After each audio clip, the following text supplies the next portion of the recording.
Today we're going to be out of Joshua chapter 4. And I want to just ask, can you think back into your life and think of times where you just absolutely know that God was working on your behalf? And I want you just to be thinking about that kind of throughout the message today. So we're going to be talking about setting up spiritual markers in our life for times when we can go back and we can recognize that God was working in our life.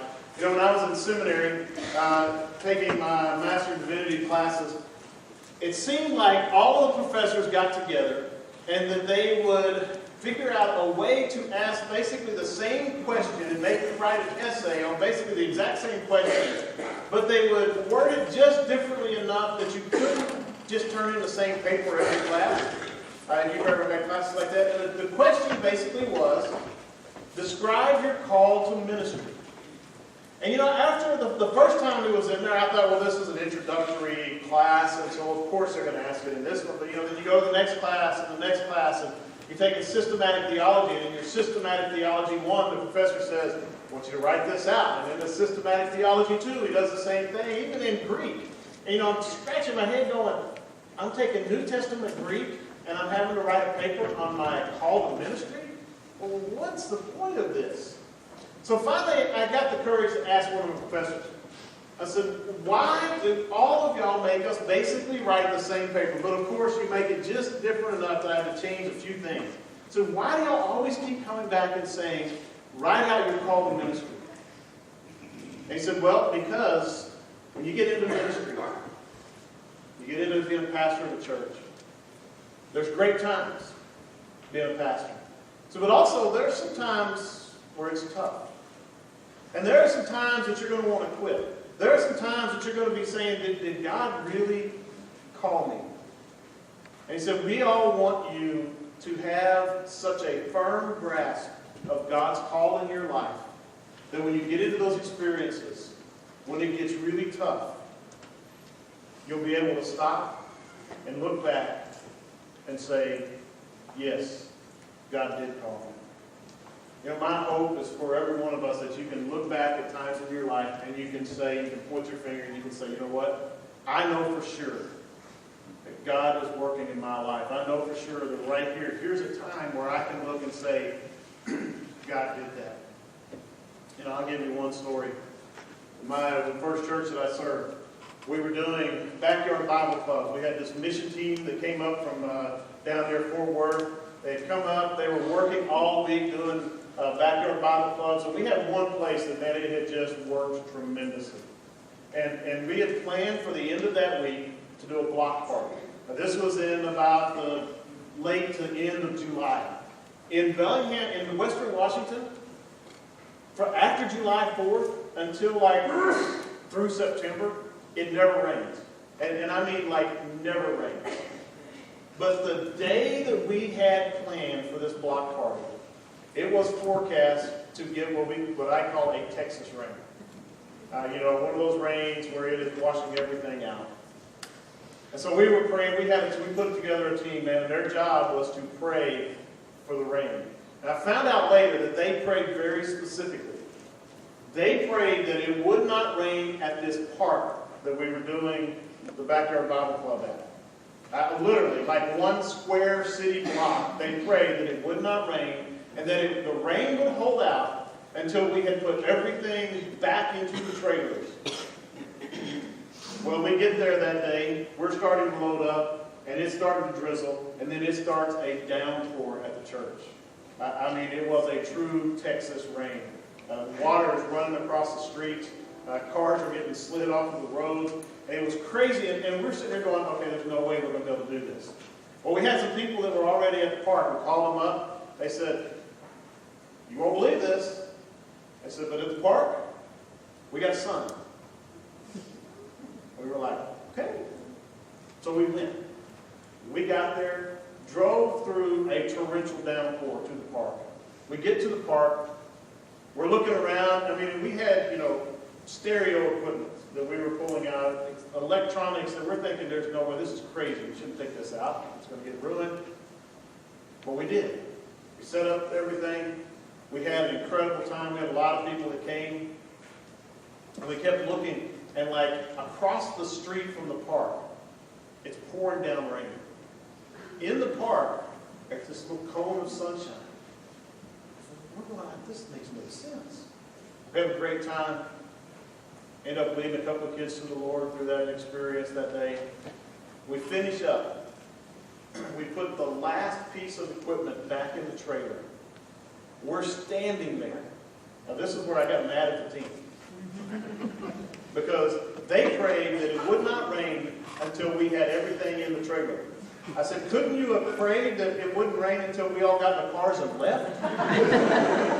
Because we put it in the trailer, we shut the door, and it is like the floodgates of heaven opened up. And it pours down. I looked at my wife who had been on that team, and I was like, are you kidding me? It was amazing. You know, I look back so many times at life when you begin to wonder, is God really active? Does God really still work? And I look back at that day sometimes and I go, I know He is. I know that God works. And you know, that story and other stories like it sometimes help me when life gets frustrating. When life gets too busy or things aren't going well, or I get into a dry season and and I'm praying and I just don't feel like God is answering my prayers. I don't feel like God is working around me and I just start to get frustrated. Man, it's those times that I look back. And I look back at that story. I look back at other stories in my life where I can go, yes, I know that God still works. And it's because of those stories that I'm able to get back up and keep going. It's because of those stories that I persist in prayer for something. It's because of those things, because I have those spiritual markers in my life. Remember I told you about my professor. When he told us why they did that, he quoted a reference, a story out of Joshua chapter 4. Let me read that for you.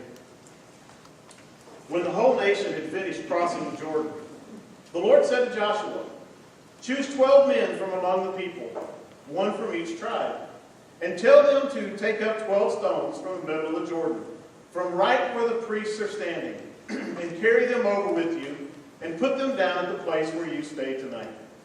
So Joshua called the 12 men he had appointed for the Israelites, one from each tribe, and said to them, go over before the ark of the Lord your God into the middle of the Jordan. Each of you is to take up a stone on his shoulder, according to the number of the tribes of the Israelites, to serve as a sign among you. In the future, when your children ask you, what do these stones mean? Tell them that the flow of the Jordan was cut off before the ark of the covenant of the Lord. When it crossed the Jordan, the waters of the Jordan were cut off. These stones are to be a memorial to the people of Israel forever. So the Israelites did as Joshua commanded them.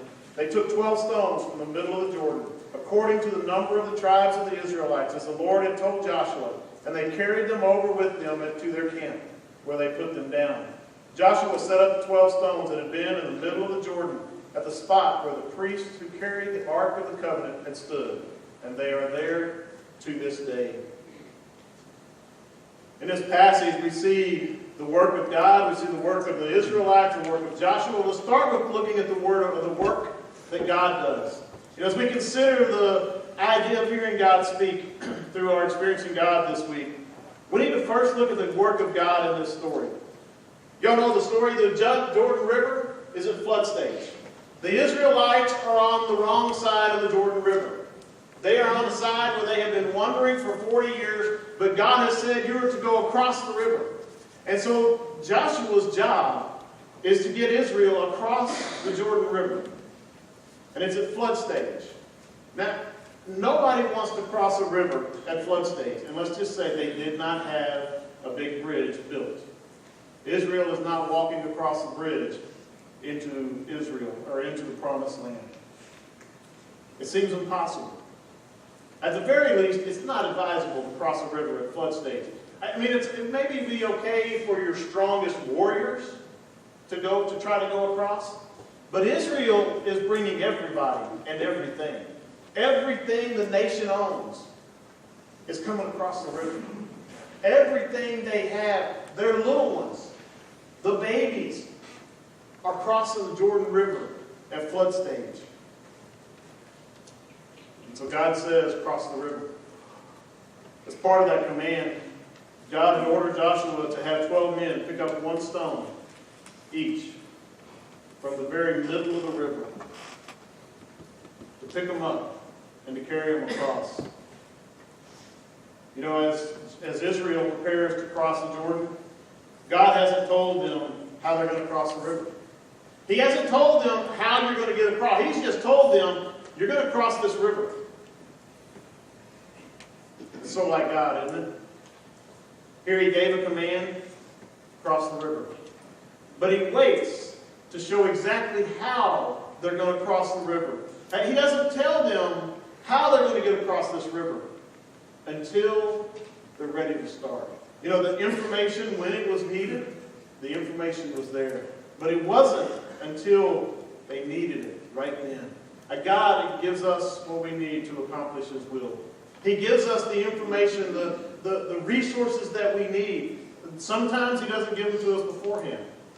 There's times that He does, but usually God gives it to us when we need it. And so God worked. He said, across the river. He tells them how eventually, finally, right before they go across, He tells them how they're to do it. That the priests are going to carry the Ark of the Covenant. And the priests are going to walk to the edge of the river. And that they're going to step off into a river at flood stage. Think about it. These priests are carrying the most valuable article, the most valuable item in all of Israel. This is the throne seat of God that they are carrying. It's got the hugely important things in there. This is the most important thing that Israel has. And God says, tell the priests to pick it up, grab the poles, pick it up, and walk into a flooding river. You know, I'm sure the priests looked at Joshua when he said that and thought, you have lost it. Moses led us around for 40 years in the desert. And yes, we got tired of walking around the desert. But he never did anything as crazy as what you're about to tell us to do. They've kind of forgotten about the whole Red Sea thing, I guess. But Joshua says, yes, that's what we're doing. You know, Joshua's been given the leadership of all Israel. His first task is to get them across this river. They have a plan, and now he's got to work the plan. You know, think about the leadership that it took for Joshua. All of these people looking at him, and they have trusted and followed Moses for their entire lives. And now they are looking at Joshua, and he's saying, we're going across a flooding river. And it's not going to stop flooding until it needs to. But he says to go. And they do. The priest's foot hits the floodwaters. The Bible says that the flow of the Jordan River ceases, and they walk across on dry ground. And that is incredible. And the priests, they walk halfway out into the river. They get to the middle of the river, and the priests stop. And they stand there.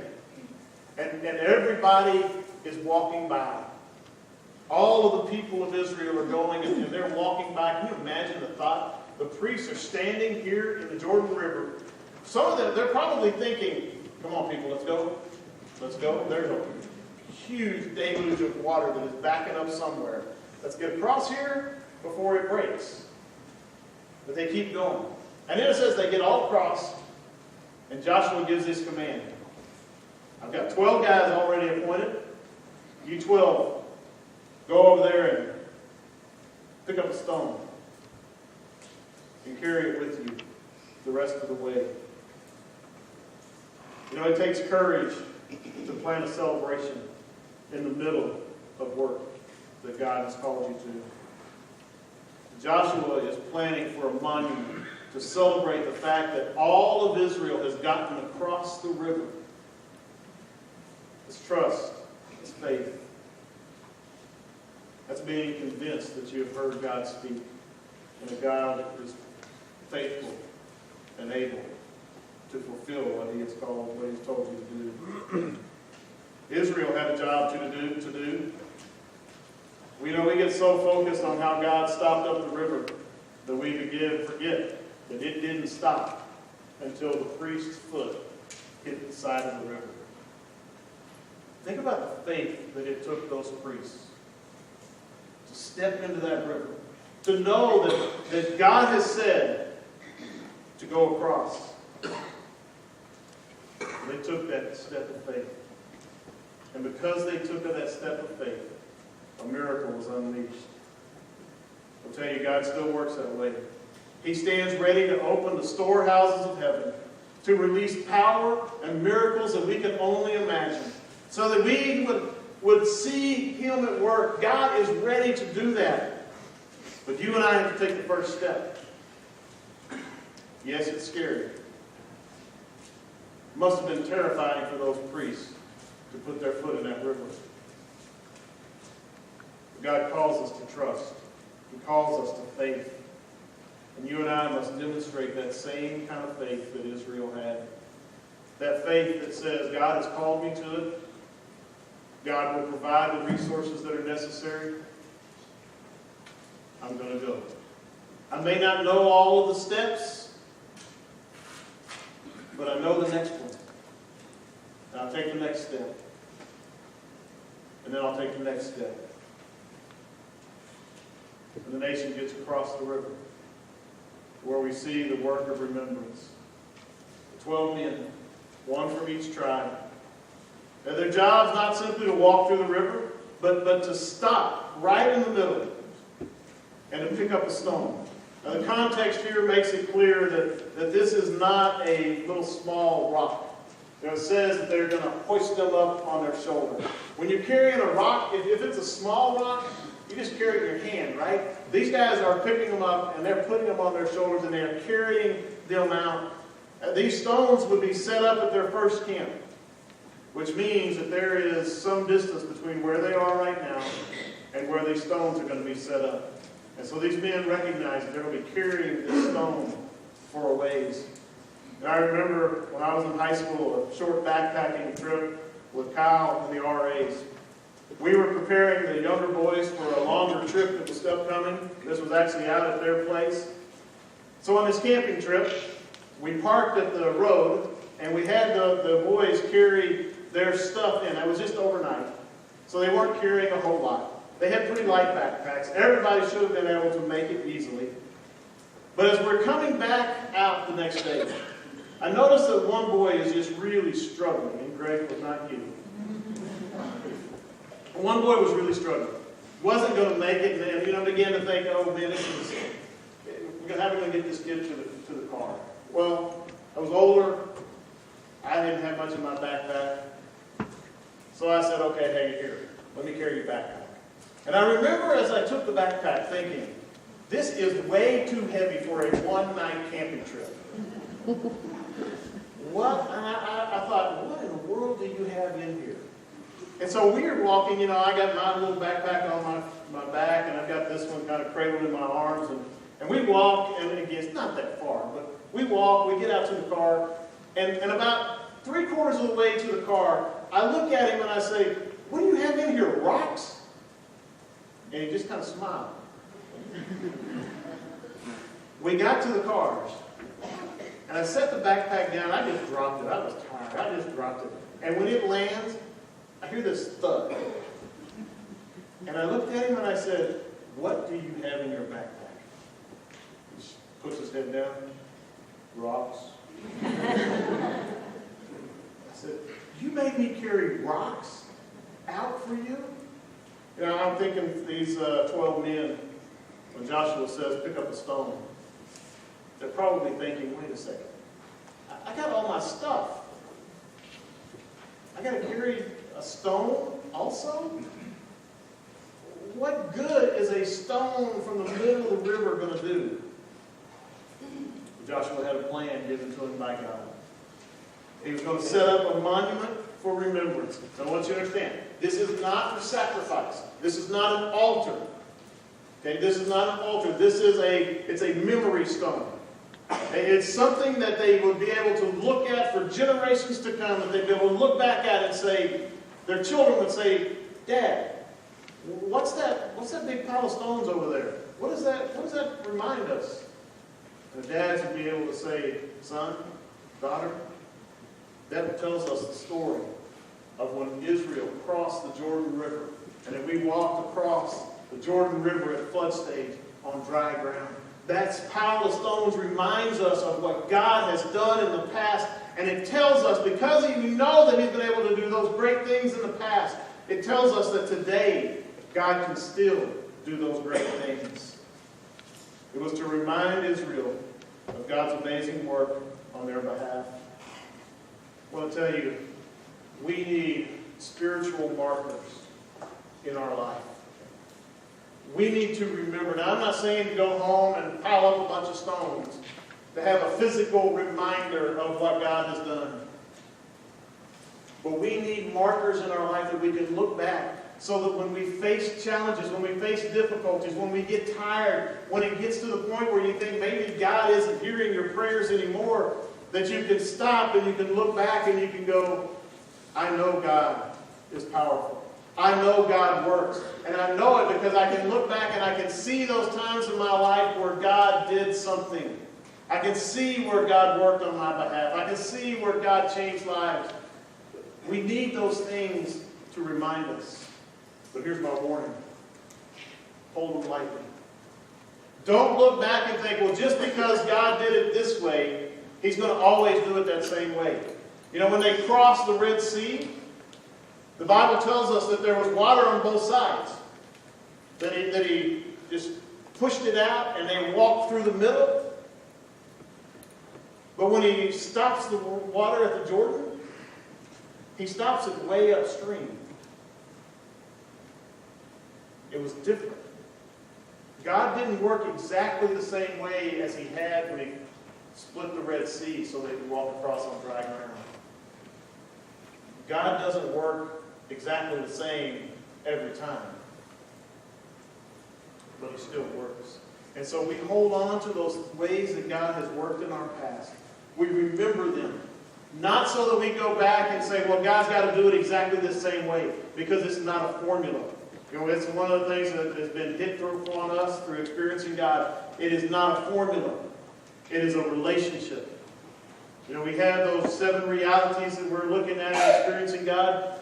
Do not think that those 7 realities are a formula, and if you just get, you know, I got to do step 1, I do step 2, I do step 3, and everything is going to work out perfect, because that's not it. It's all about a relationship. God works differently. You know, the relationship that I have with my wife, after 20 years of marriage, it is different. Actually, 25 years this year. Almost 25 years of marriage. It's different now than it was in 1993 when we got married. It's different than it was in 2003. It's different than it was in 2013. Our relationship has changed, it's matured, it's grown. Our relationship with God will do the same thing. But we need to be able to look back and have memories that we can look back and we can say, yes, I know that God is working. I know that He has worked in the past, and I have His promises from His Word that He will continue to work tomorrow. Hold on to those things. Hold them lightly. Don't base everything on, well, God's got to do it the same way. But don't look back and hold them and say, well, you know, because God worked using this song, the only time I'm going to be able to worship is if we have that song in worship. Or that God worked this way because we had service outside one Sunday and it was an incredible experience. Well, the only way God is going to work is if we have worship outside. Don't look back and say God's got to do it the same way, because He doesn't. God, in His relationship with you, is going to work differently. Not just in your life, but in my life. But we need those markers that we can hold on to and say, is God working? And to be able to say yes. Build those markers in your life. Remember His work, because He is still active. Now, some of you are sitting here today and you may say, boy, I have no markers. I have no stories. You know, Granny told the story of Bellingham and the rain, and I've got nothing like that. My advice to you is think harder, because you probably do. You see, sometimes we miss God's work in our life. The reality is God has been at work in your life. Sometimes we just miss it. But I would ask you to pray and ask God, if I don't have those stories, if I don't have those things that I can say, I saw God work, man, I challenge you to get on your knees and pray. And ask God to start working in your life, to change you, to make you an agent of His, changing the world. Let's pray together. Father, we thank you for the opportunity to love you. Father, I thank you for the places, the times in my life when I have been able to see your work, the times that I have been able to know that you did something amazing. And Father, I thank you for so many other stories that are here today. Father, I thank you what you're doing to Experiencing God.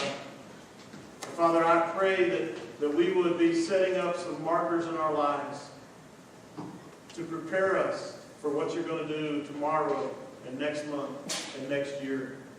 Father, some things that we could look back and say, I know my God is powerful. I know that my God is able. I know that my God loves me. Father, help us to hold on to those so that we can look for your work in the future. In the name of Jesus we pray. Amen. Let's stand and